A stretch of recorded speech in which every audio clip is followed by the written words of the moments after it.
You're listening to Kitchen Table Finance. Join Dave Shotwell and Nick Nauta as they cut through the complexity of financial planning and serve bites of investment advice that are both personal and practical.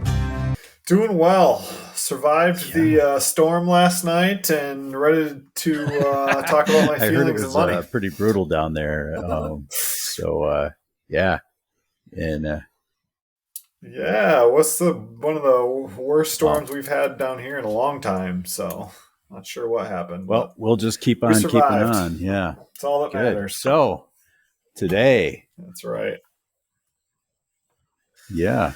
Money and feelings. So we're going to talk about money scripts and how they might be affecting your financial plan and things that you can do to kind of recognize and move forward. So I think the most important part of this is figuring out kind of what a money script is. But before we get into that, Dave, let's talk about maybe what your first memory of money is. Do you have a distinct memory of money? You were do this.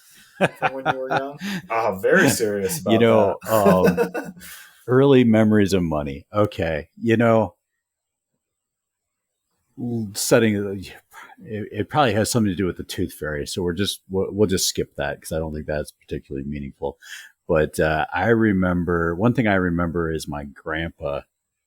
When I would see him when I was young, he would always, no matter what was going on, he would hand us $1 or $2 out of his wallet and just say, he would say, you should always have some walking around money. And there you go. And that's always kind of stuck with me that, no matter what was going on and it wasn't about, it was just about like having a little money that we didn't have to account for, didn't have to tell my mom about, didn't have to, if I wanted to buy some gum or some Jolly Ranchers, that was my money to do that with. And, I love it. So here's the true test. Do you have a couple of dollars that's probably of about it. Money in your pocket right now? A couple dollars. The whole cash versus cashless society conversation. There's whole podcasts there, and we can circle back to this if you want after we talk about money scripts. But my way of using cash versus debit cards and things actually is the reverse of what it would probably be for most people. In terms of money scripts. So that's interesting. Yeah, we'll definitely have to come back to that. That's interesting. So I'll tell you my first memory of money. When I was a kid, I had a little soccer ball piggy bank, and every time we got money from the tooth fairy, or I don't know why we would get money, chores, there was a chore list that we could do for like a nickel or a dime or a quarter. And I used to put all of my money into that little soccer ball and fill it up. And my dad told me that I could save it for college. So sure enough, I was putting all my change in there, saving for college someday, and eventually grew that piggy bank into cashed it in and took it to the bank and started a savings account and all that fun stuff. But that was probably one of my very first memories of money is the soccer ball piggy bank, where I could work and get some, one of the ones I remember for whatever reason was vacuuming the stairs. We used to have to take a toothbrush to like the corners of the stairs and vacuum out the stairs. I think that earned us a quarter back then. So I don't think my kids would do it for less than $10 right now. Yeah. It's inflation, right? That's part of the money script lessons. That's right.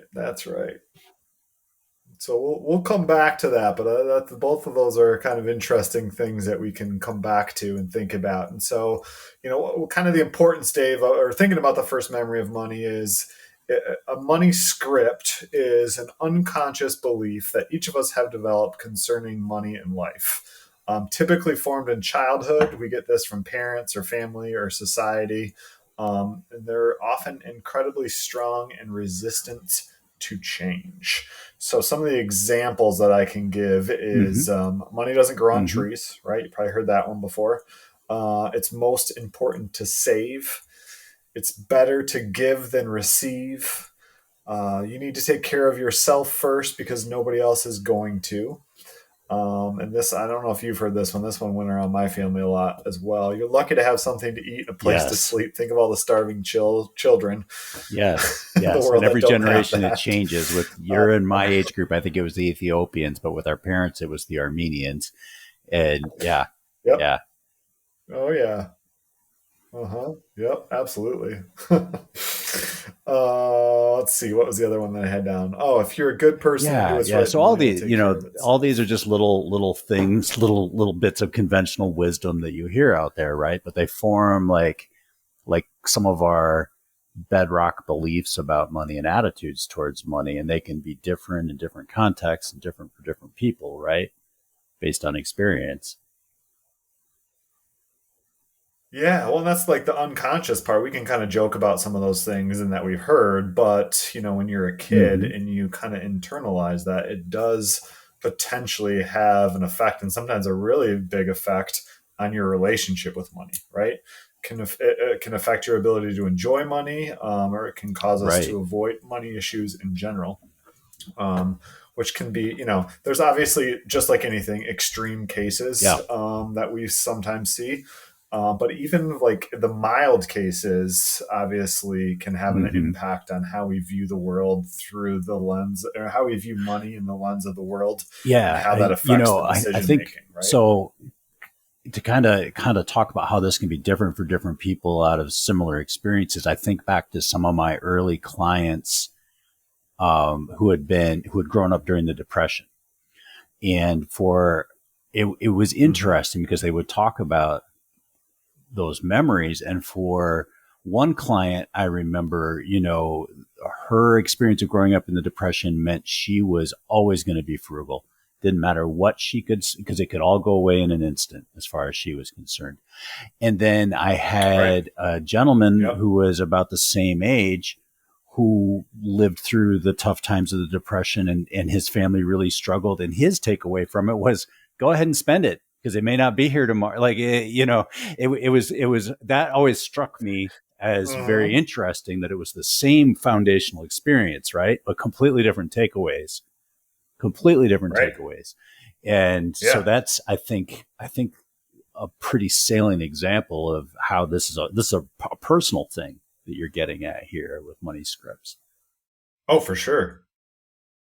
Absolutely. And to take it one step further, I see it with families, right? Like your brother might have a completely different outlook on money, even though you mostly had the same upbringing and heard the same stories than you might, right? Well, he's never right anyway, but that's all right.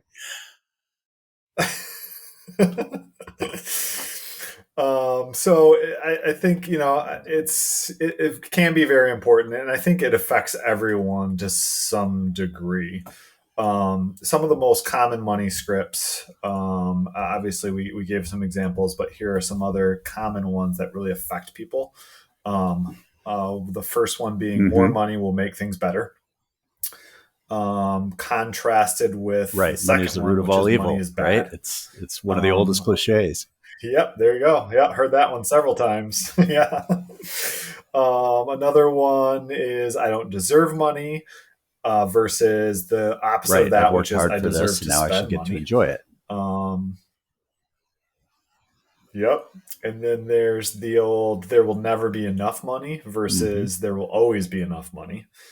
And then the other one, money will give me meaning, which is an interesting concept. And then this is one that I think comes up a lot more, which is that it's not nice to talk about money, right?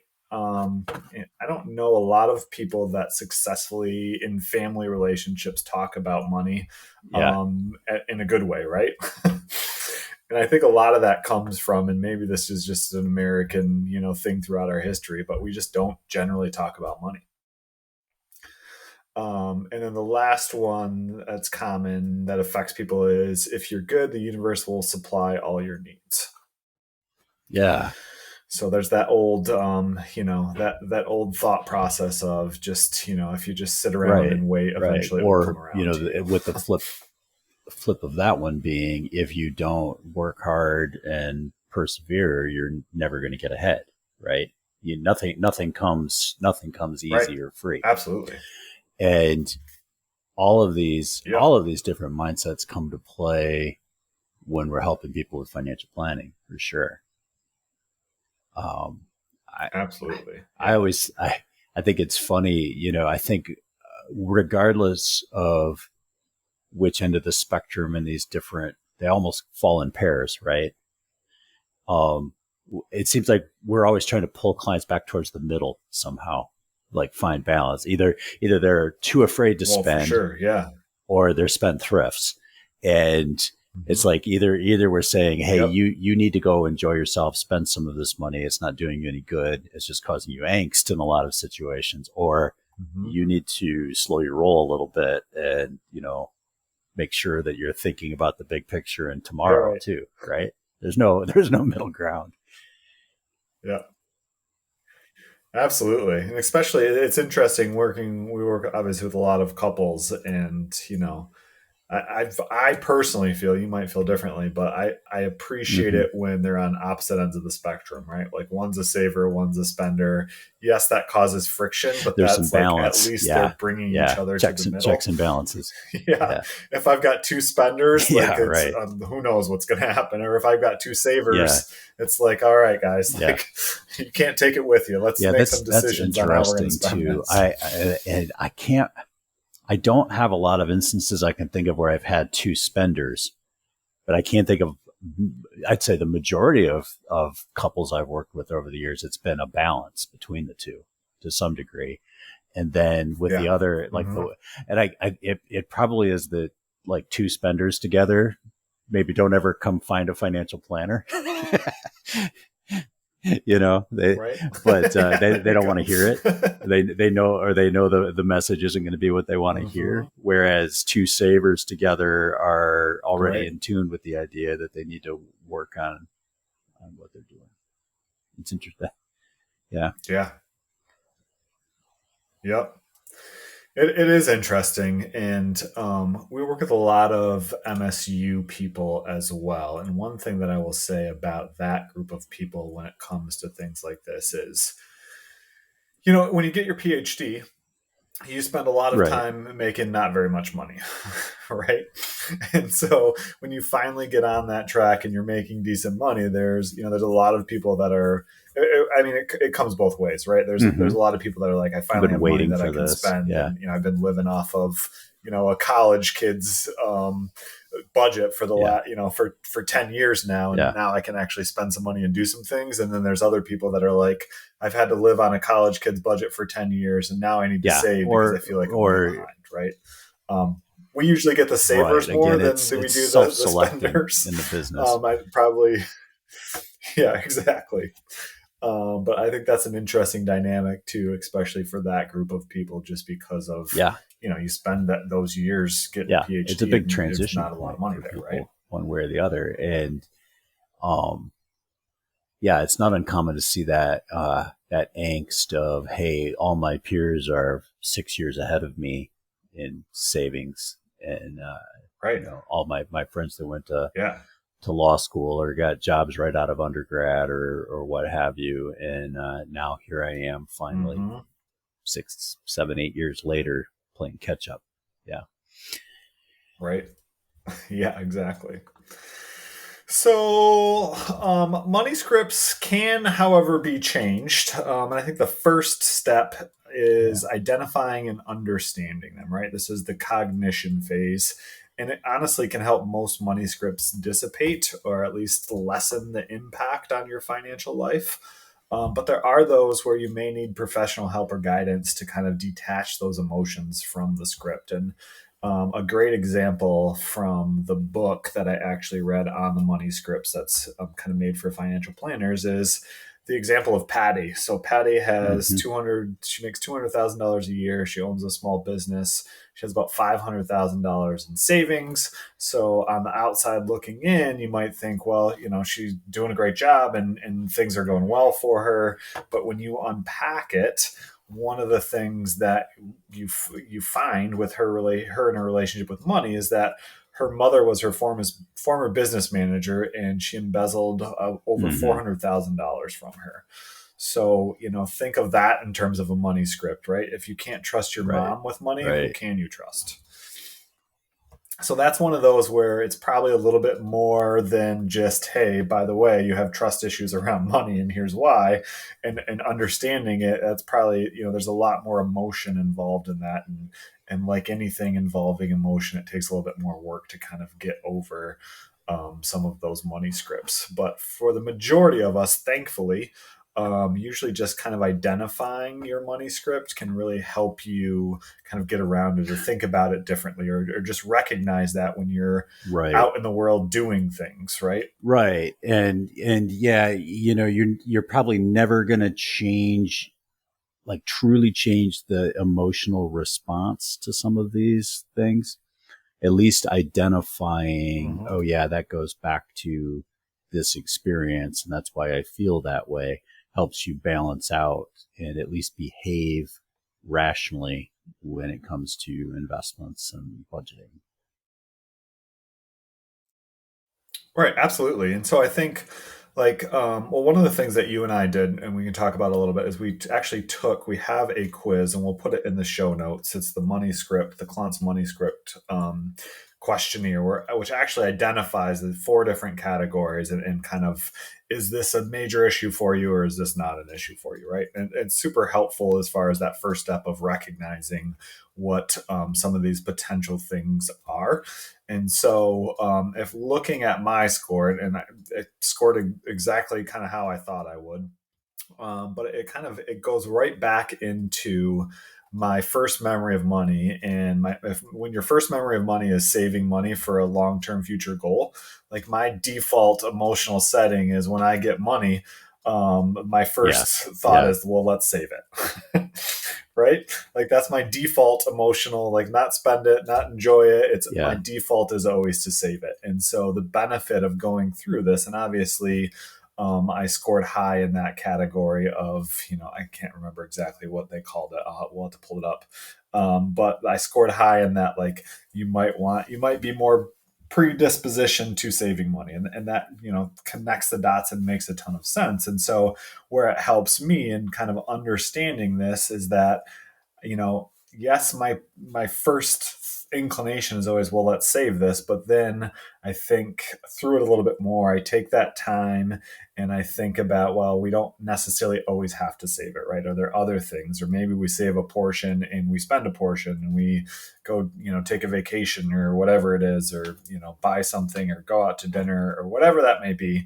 And so I'm kind of like breaking out of that trend and kind of in some ways compromising about that. And that's all the recognition piece of it, right?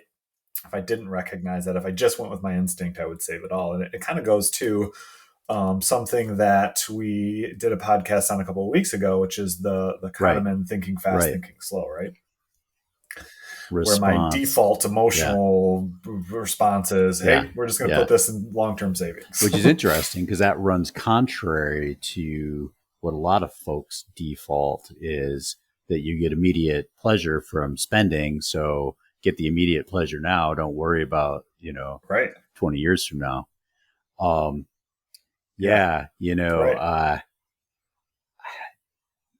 I would say, we're not going to worry about my results from the Klontz quiz. It's been a little while since I did it, and it was for a class when I did it. But I think, if I had to sit down and really put it to paper, I would say a lot of my default behaviors now don't go back necessarily to my childhood and, my grandfather making sure we always had money to have a little fun with, but actually go back to like early adulthood and like, oh gosh, we've got a 6-month-old and, don't know, how we're gonna pay for the diapers and formula here for a little while. And it's actually taken me effort, kind of like what you described, to switch that thinking and not necessarily have to feel like I have to save and budget everything. Yeah. Absolutely. And it does take work and it does take time, but the first step is kind of, identifying that and thinking about that, which is why I love asking people, what's your first memory of money? Because it is almost Mm-hmm. always connected to something that kind of shows up in Mm-hmm. where you are and how you handle money today. And I just love, I think those stories are Sure. interesting because everybody's got something different Yeah. and something, unique. um, but I think it speaks to the importance also of working with a financial planner, right? Like even someone who's predisposed to saving and even someone who, for long-term goals and is really good at putting money in retirement plans and things like that. A lot of times those people need more help around the lines of figuring out, hey, you are okay. You have saved enough. You're doing fine.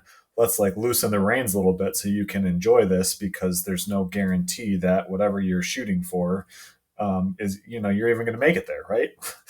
Like it's one of those things where, who is Yes. it? It's Carl Richards says, when you're climbing the ladder and you get to the top and you Right. find out you're on the wrong Right. wall, right?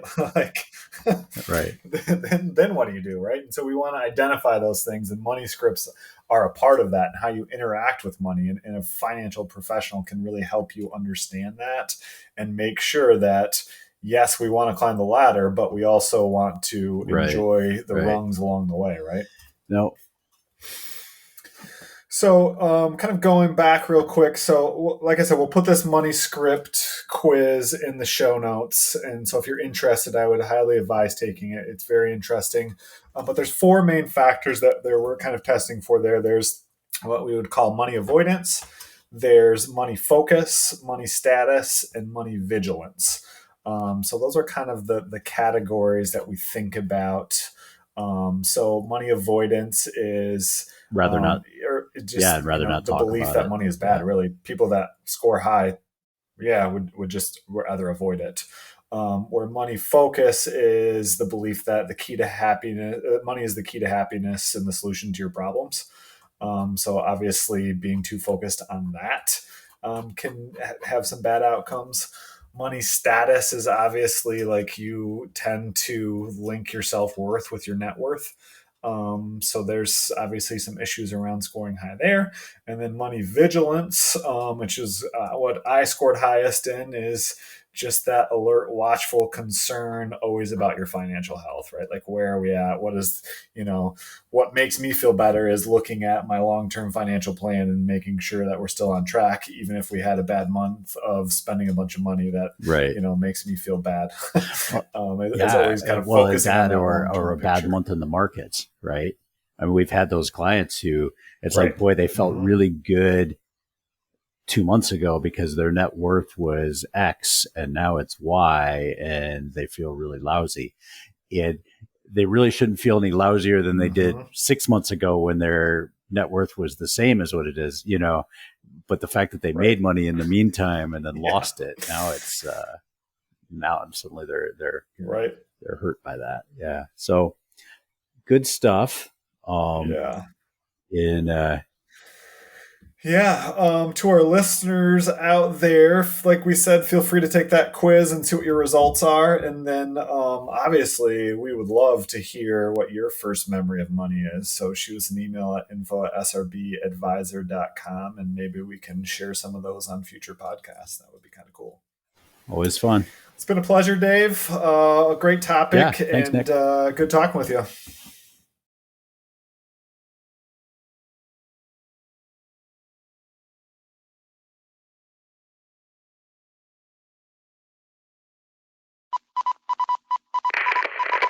This is a Zedia Media production.